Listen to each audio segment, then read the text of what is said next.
The first 14 years of Leo Vance's life were a watercolor painting of the South Carolina lowcountry, all humid gardenia-scented air and soft, persistent rain. In his memory, summer stretched on forever, a long, lazy season where the atmosphere was thick enough to drink. It tasted of damp earth, salt marsh, and the sweet, heavy perfume of the ancient magnolia tree that dominated their yard. On most afternoons, his father would drag a wicker lounge chair into its shade, fanning himself with a palmetto frond while the crackle of a baseball game drifted from a transistor radio.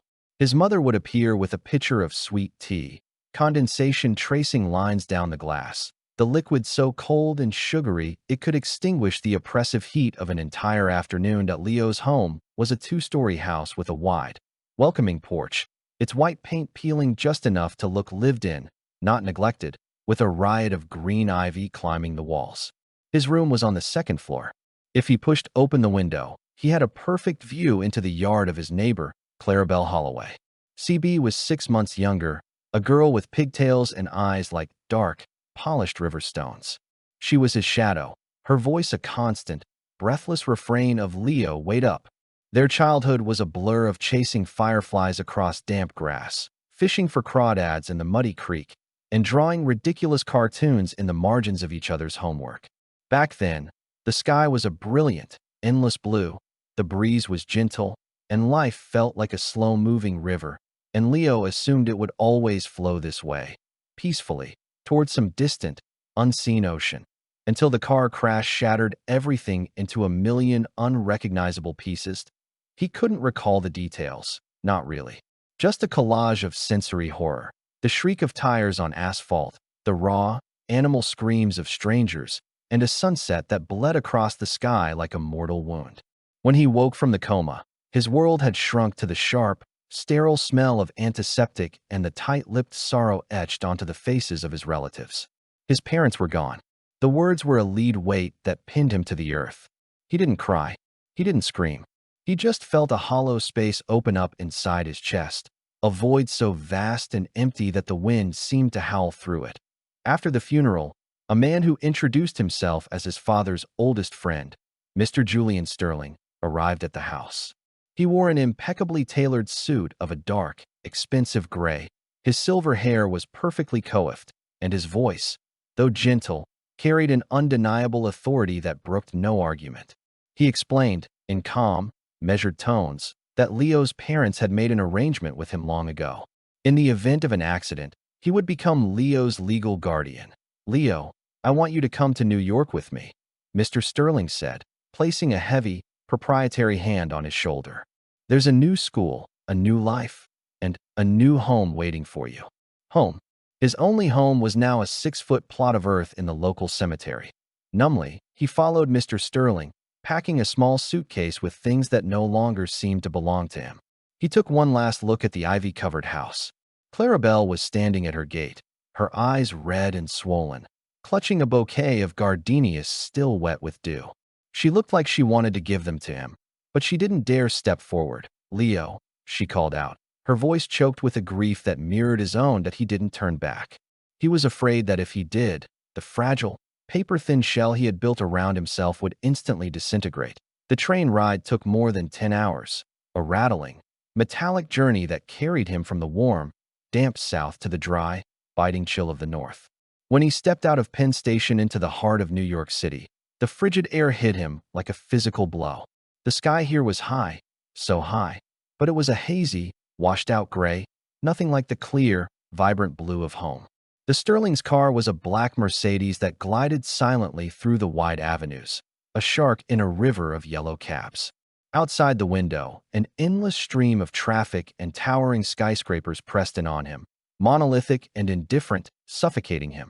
The car finally pulled into an exclusive, gated community on the Upper East Side, stopping in front of a 3-story European-style townhouse. With its white marble columns, massive floor-to-ceiling windows, and a lawn so perfectly manicured it looked like astroturf, the house was exquisite, magnificent, and as cold and remote as a palace. An elegant woman, Mrs. Sterling, greeted them at the door. She gave Leo a polite, air-kissed hug that never actually made contact, her expensive French perfume making him dizzy. He's a handsome boy, just like his father, she said, her voice full of a practiced, philanthropic sort of pity. From now on, this is your home. Make yourself comfortable. He was led to a room on the second floor that was larger than his entire living room back home, filled with brand new, minimalist furniture and the latest electronics still in their boxes. He stood in the middle of the vast, beige room, lost. As he stood there, frozen in the oppressive silence, he heard the sound of light, confident footsteps on the stairs. "Mom, I'm home.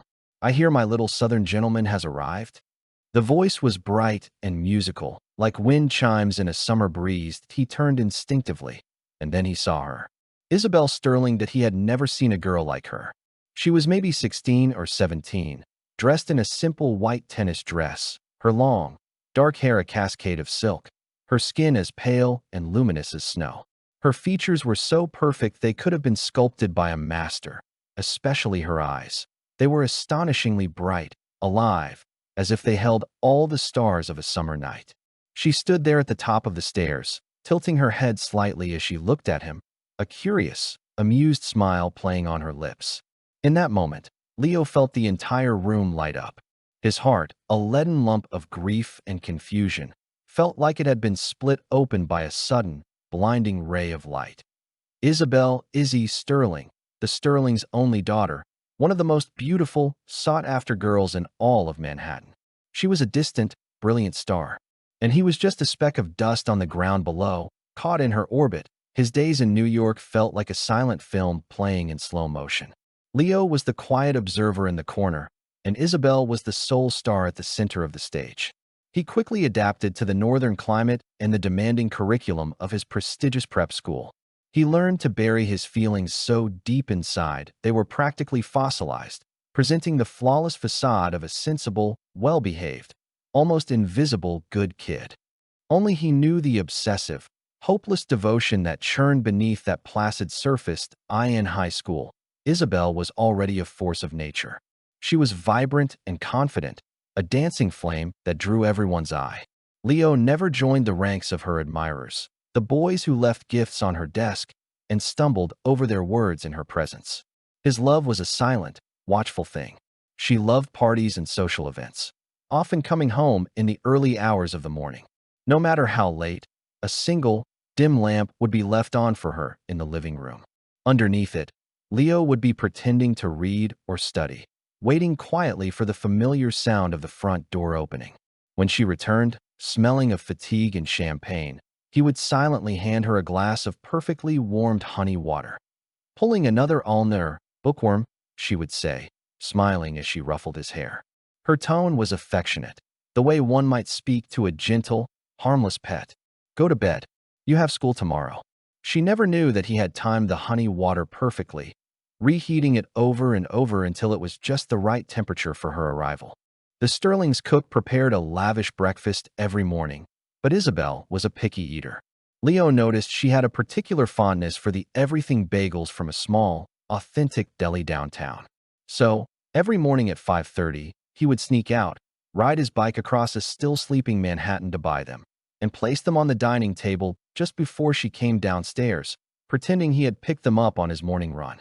Isabelle would eat them with satisfaction, praise him with a "You're the best, Leo," and casually toss him the change as if it were an allowance for her little brother. Leo never refused. He collected the coins, one by one, and kept them in a small tin box, as if they were precious, holy relics. Once, a jock from another school cornered Isabelle by the school gates, his advances becoming aggressive. Leo, fueled by a courage he didn't know he possessed, rushed forward and shoved the boy, who was a head taller than him. "Leave her alone," he said, his voice still carrying the soft, rounded edges of his southern accent. The result of his heroism was a cut lip and a bruised cheek. Isabelle dragged him home, dabbing at the cut with a cotton swab while scolding him. "Are you crazy? What were you trying to prove? Look at you, you're all skin and bones." Her fingers were cool and smelled faintly of gardenias from her mother's perfume. When they touched his skin, Leo's heart skipped a beat. He looked down, inhaling the scent, and whispered, "I didn't want him to touch you." Isabelle's hand stilled. She looked at his defiant profile, and a complex emotion, perhaps gratitude, perhaps something else, flickered in her eyes before vanishing. She sighed, resuming her older sister tone. All right, I know. My little Leo is a real man now, trying to protect his big sister. But don't be so reckless next time, you hear me? Time passed. Leo was accepted into the computer science program at Columbia, while Isabelle, with her artistic flair, enrolled at NYU's Tisch School of the Arts. College was an even more dazzling stage, and Isabelle's light shone brighter than ever, surrounded by a rotating cast of rumored boyfriends, a talented film student, a trust fund kid, a moody lead singer of an indie band. Each new rumor was a fresh, private hell for Leo. But her romances were always fleeting, burning out in a matter of months, sometimes weeks. Each time she was single again, a tiny, foolish flicker of hope would reignite in his soul. The week of Isabelle's birthday during his sophomore year, he used all his savings from a part-time coding job to buy a delicate necklace. A tiny silver star nestled against a crescent moon. She is the moon, he thought, and I will be the star that guards her forever. He gathered every ounce of his courage and handed her the beautifully wrapped box. She loved it and asked him to put it on for her. As his cool fingertips brushed against the warm skin of her neck, he seized the moment, his voice barely a whisper. The moon and the star, they should always be together. The air in the room froze. The smile on Isabelle's face tightened. She met his eyes in the mirror, his years of hidden, desperate love finally laid bare and impossible to ignore. She was silent for a long moment, then turned and gave him a hug, a warm but unmistakably distant hug. Leo, thank you. It's the most special gift I've ever received, she said softly, her voice gentle but firm. Of course we'll always be together, because we're the closest family. Family. The word was a guillotine, severing the last thread of his hope. From that day on, he never tried again, burying his love so deep it became a part of his bones. Soon it was Leo's 22nd birthday, his first since graduating from Columbia. The Sterlings, in their usual style, threw him a lavish party in a chic downtown loft, an event that was less a celebration for him and more a networking opportunity for them. Leo played his part, the grateful, accomplished foster son, but his eyes were constantly searching for Isabelle. She was breathtaking that night in a champagne-colored silk gown that seemed poured onto her body. A foolish, stubborn hope flickered in his heart. He was a college graduate now. A man. Maybe tonight would be different. Halfway through the party, the lights dimmed for the cake. Surrounded by people who barely knew him, he made a wish, the same wish he'd made for 8 agonizing years. But when the lights came back on, he saw Isabelle walking toward him, her arm linked with another man's, a handsome, arrogant-looking guy with an artist's scarf draped around his neck. "Happy birthday, Leo," she said, her smile as bright and oblivious as the sun.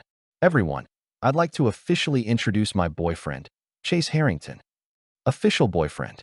The words were like 4 hot needles driven into his eardrums. He saw his college friends looking at him with expressions of pity. Chase extended a hand, his smile smug. "Leo, nice to meet you. Izzy talks about you all the time, says you're like her real little brother." Like her real little brother. Leo felt the air leave his lungs. He forced a smile that felt like broken glass and shook the man's hand. His gaze slid to Isabelle. She was looking up at Chase with a radiant, unguarded happiness he had never, ever seen directed at him.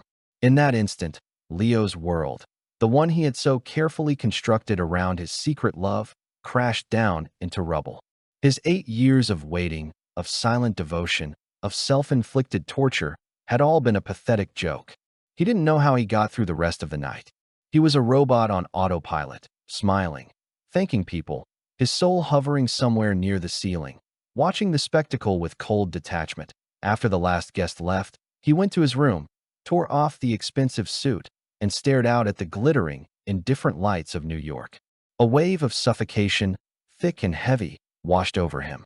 He opened his laptop and, with trembling fingers, booked a one-way train ticket back to South Carolina for the next morning. It was time to go home. He told the Sterlings he was going to visit his parents' graves, a half-truth that required no further explanation.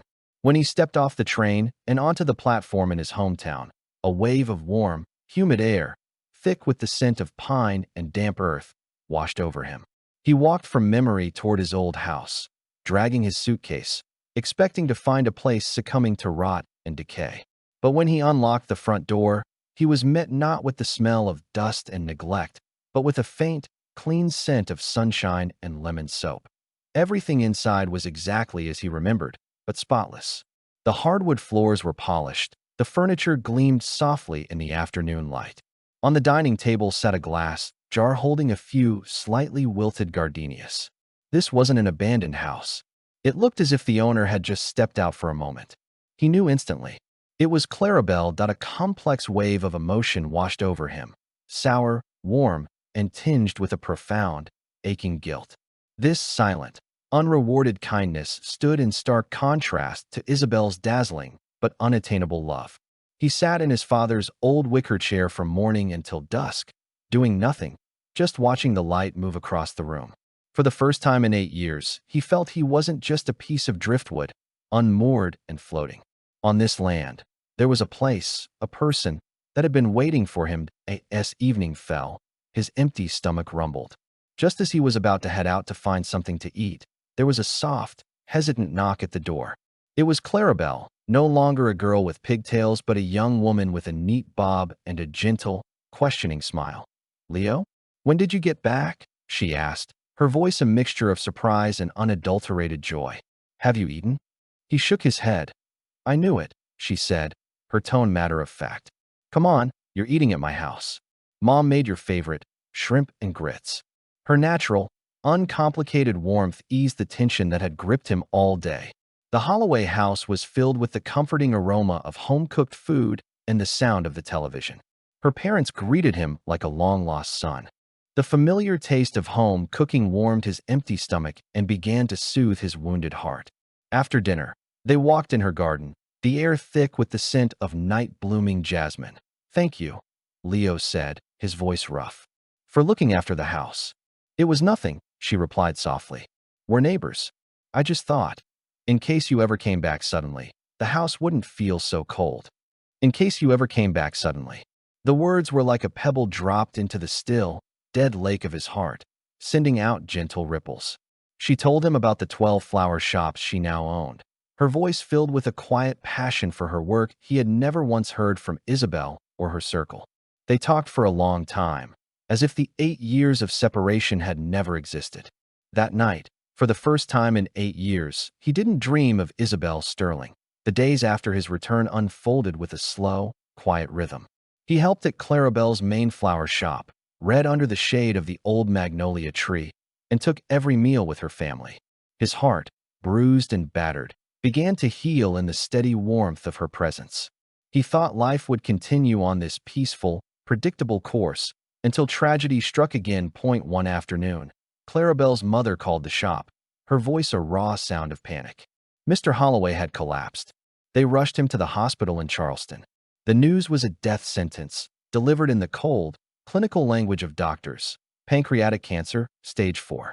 Inoperable. Maybe a few months left. In the sterile, fluorescent-lit hallway, Clara-Belle, the strong, vibrant girl he knew, dissolved into a helpless, crying child, sliding down the wall to the floor. Leo's heart twisted with a pain that was sharp and immediate. He knelt down and wrapped his arms around her, holding her tightly as she sobbed. In that moment, he knew he had to step up. He had to be her rock. From that day on, Leo grew up overnight. He helped manage the business side of the flower shops, streamlining their inventory and accounts, while spending his nights at the hospital, giving Clara-Belle and her mother a chance to rest. He saw the deep vulnerability beneath Clara-Belle's strength, and his heart ached for her. One rainy afternoon, Mr. Holloway, his body frail but his eyes clear, called them to his bedside. His hand, thin and dry as paper, reached out, taking one of each of theirs. "Leo," he said, his voice a weak rasp, "I've watched you grow up. I don't have much time left. The only one I'm worried about is this silly girl of mine. Can you promise me you'll look after her for me?" The request landed on Leo's heart with the weight of a mountain. It was more than a dying man's wish. It was a sacred trust. He looked at the weeping Clara-Belle, and the affection, respect, and quiet love that had been steadily growing for her solidified into an unbreakable commitment. He squeezed their hands firmly. "You have my word, sir. I'll take care of Clara-Belle for the rest of my life." Mr. Holloway passed away on a quiet, gray morning.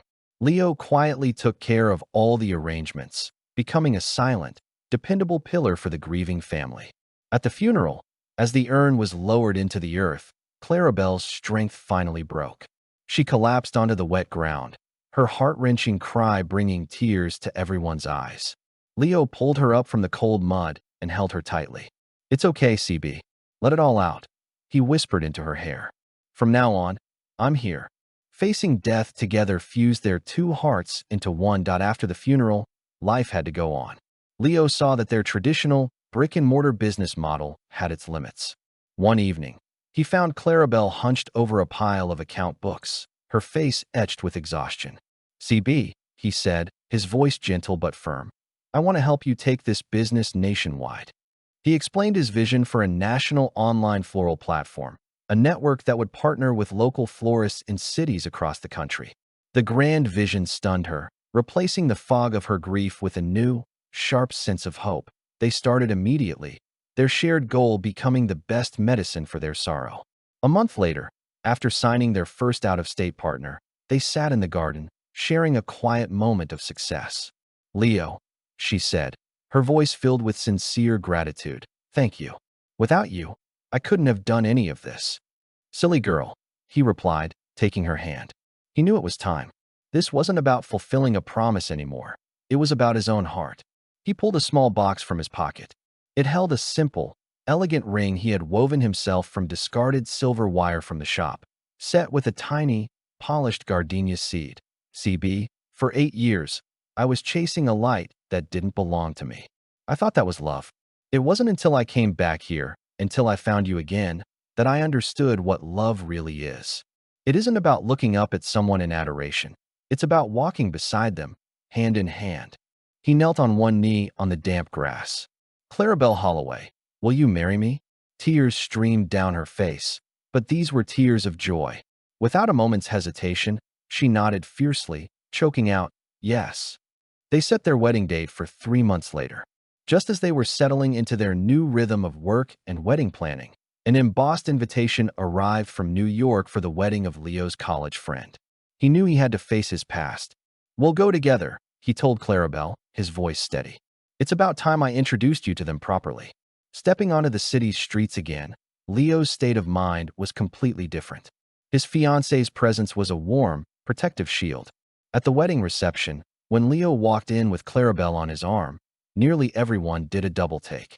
The quiet, melancholic boy they remembered was gone, replaced by a man who stood tall and confident. "Everyone, this is my fiancée, Clara-Belle," he said, his pride unmistakable. Just then, Isabelle arrived, a vision in a stunning, blood-red dress. Her gaze swept the room and landed on Leo and Clara-Belle, their intertwined hands. The practiced smile on her face froze. She walked toward them, her movements stiff. "Leo, you're back," she said, her voice tight. Her gaze was like a knife, flicking over Clara-Belle's face before settling on the simple, silver wire ring on her finger. She saw the way Leo looked at Clara-Belle, a look of overflowing, settled tenderness she had never seen before. "And this is?" Isabelle asked, her voice dangerously sweet. Before Leo could speak, Clara-Belle extended her hand, her smile genuine. "Hello, I'm Clara-Belle Holloway, Leo's fiancée." The word, coming from this calm, self-possessed woman, was devastating. Isabelle realized, with a sickening lurch, that she had lost him, perhaps forever. Leo, ignoring her pale face, raised their joined hands and announced to his friends, "On the 18th of next month, CB and I are getting married back home. You're all invited." A chorus of sincere congratulations erupted, leaving Isabelle standing alone, an island in the bustling room, her body turning to ice. After the reception, they returned to their hotel. The doorbell rang, a sharp, insistent, frantic ringing. It was Isabelle, her face a mess of tear-streaked makeup, her designer dress rumpled. "Leo, I know you're in there. Open the door," she cried. Her voice cracking, he stepped out into the hallway to face her. "Why are you doing this to me?" she demanded, grabbing his arm. "You know I have feelings for you. You know I love you." He calmly pulled his arm away. "Isabelle, I have a fiancé." She launched into a jumbled, desperate confession, claiming she had always loved him, that she was just scared, that she was just waiting for him to grow up. Leo listened quietly, his expression unreadable. When she was done, he spoke, his voice low and tired, devoid of anger. Isabelle, I did love you. For 8 whole years. You were the only light in my life. But people change. When I went back south, I found Clara-Belle again, or maybe I found myself. When I'm with her, I feel grounded, I feel safe. It's a feeling I never, ever had when I was with you. He looked at her, his expression holding a kind of sad, adult apology. So I'm sorry. I'm not that child chasing the moon anymore. I found the person who is willing to walk on the earth with me. Izzy, he said, using the old nickname like a final, gentle twist of the knife. You will always be my dear sister. As family, please, wish me well. He gave her a slight, formal bow and walked back to his room without a backward glance. Family, sister. The word she had used for years as a shield had now become his impenetrable wall. Back in their small town, life returned to its peaceful rhythm. But Leo had underestimated the depths of Isabelle's obsession. After his rejection, she broke down. Her parents, seeing her distress, tried to reason with her, explaining that Leo was a grown man and that she couldn't force a love that didn't belong to her. Their rational perspective was the final straw. She felt utterly, terrifyingly alone. A toxic mix of frustration and bitterness twisted into a desperate, frantic idea that a few days later, a fire-engine red Porsche, looking alien and predatory, pulled up in front of Clara-Belle's main flower shop. Isabelle stepped out, dressed in couture, looking like a goddess descending to the mortal realm. Leo, come out here, she commanded. She tried to appeal to their shared history, dangling the moon and star necklace in front of him. How could your feelings for me just disappear? She pleaded. When that failed, she turned cruel, her voice dripping with condescension. That Clara-Belle girl, how much money do you want to leave him? $1 million? $2 million. Her words made Leo's face turn to ice. Just then, Clara-Belle came out from the shop, calm and smiling politely. She handed Leo a glass of lemonade before turning to Isabelle, her gaze steady. Miss Sterling, I think you've misunderstood. The relationship between Leo and me cannot be measured in money. Her quiet composure was like a silent, resounding slap. Leo took Clara-Belle's hand, his grip firm and protective. Isabelle, you see this? This is my life, my love, my future. I am not going back with you. Please, don't ever bother us again. He led Clara-Belle back into the shop, leaving Isabelle standing alone and humiliated beside her flashy car. But as she watched them through the glass, a wild, dangerous look entered her eyes. She had one last chance. Their wedding. Leo and Clara-Belle's wedding was a simple, joyous affair held in the ballroom of the town's best hotel. The air was fragrant with wild gardenias and jasmine. Leo stood at the altar, watching as Clara-Belle, radiant in a simple, elegant white dress, walked toward him. He took her hand, his heart swelling with a happiness so profound it almost hurt. The officiant began. Leo Vance, do you take this beautiful woman? He opened his mouth to say, I do, wait. A sharp, hysterical voice cut through the room. The doors were thrown open. Standing there was Isabelle, dressed in a magnificent, glittering, princess-style wedding gown. A shocked gasp went through the room.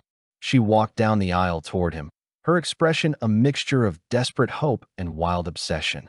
Leo, she said, her voice trembling. I'm here. See, I'm wearing a wedding dress too. We can get married right now. She held out her hand, a queen expecting her subject to bow. If you just come with me, we can go to Paris, anywhere you want. We can start over, please. Her delusional plea left the guest speechless. Leo looked at her, at the beautiful, broken woman he had once adored, and felt only a deep, profound pity. He did not let go of Clara-Belle's hand. He held it tighter. He looked directly into Isabelle's eyes and spoke, his words clear, final, and absolute. Izzy, you are my dearest sister. My bride is Clara-Belle. Today, tomorrow, and always. Without another glance at her, he turned, took the microphone from the stunned officiant, and faced his guests. Friends and family, he said, his voice ringing with conviction. I apologize for the interruption, but it gives me a chance to make something perfectly clear. He turned to his bride, his eyes softening. Clara-Belle, I love you. I may have been lost once, but you were the one who showed me the way home. You taught me what warmth, what security, and what love truly is. I, Leo Vance, take you, Clara-Belle Holloway, to be my one and only lawfully wedded wife." He slid the gardenia seed ring onto her finger and, in front of everyone, leaned down and kissed his bride. The ballroom erupted in thunderous applause. The sound was a blessing for the couple and the most definitive rejection of the drama. Isabelle stood frozen, alone. The cheers washed over her like a tidal wave. She watched them embrace, saw the pure, unadulterated happiness on Leo's face. A look she had never seen before, a look she now knew was never meant for her, and she finally understood. It was over. She, with her own hands, had pushed the boy who loved her most in the world away, until he was gone forever. A crushing, absolute despair finally broke her. She turned, dragging the magnificent, ironic wedding dress like a shroud, and stumbled out of the ballroom. This time, no one stopped her. 3 years later, it was a perfect early summer afternoon. In the yard of Leo's old house, Clara-Belle rested in a rocking chair, her belly round and full with pregnancy. Beside her, Leo sat at a patio table, his laptop open to the back end of the gardenia path, its upward trending graphs marking their quiet, nationwide success. He closed his laptop and knelt beside her, pressing his ear gently to her belly. Just then, his phone rang. It was his friend from New York. "Leo, you're not going to believe this. I was in Paris last week for work, and guess who I ran into? Isabelle Sterling. Still gorgeous, of course, but there's this coldness about her now, you know? She said she'd just gotten back from South America and was heading to Africa next. Just traveling the world for years, all by herself." After he hung up, the yard was quiet, filled only with the buzz of cicadas. "Was that about her?" Clara-Belle asked softly. "Yeah," Leo nodded, taking his wife's hand. "He said she's been traveling the world." They both understood. Some people, some things, once missed, are missed for a lifetime. Isabelle had chosen to chase distant, exotic landscapes, only to lose the warmest path home. And they, by choosing to put down roots in this small piece of earth, had found the most steadfast, enduring happiness in the entire world. The sun began to set, casting a warm, golden glow over the yard. Leo looked at Clara-Belle, at her peaceful, beautiful face, and thought of the child they would soon welcome. His heart was filled with a gentle, overwhelming sense of peace. He once thought love was about gazing at a distant, unattainable star. Only now did he truly understand. Love was about companionship, about protection, about the quiet, unwavering comfort of ordinary days. He leaned down and pressed a soft kiss to Clara-Belle's forehead. The southern breeze, carrying the sweet scent of 1,000 gardenias, rustled through the leaves of the old magnolia tree. His dream, which he had chased so far away for so long, had been waiting for him here, at home, all along.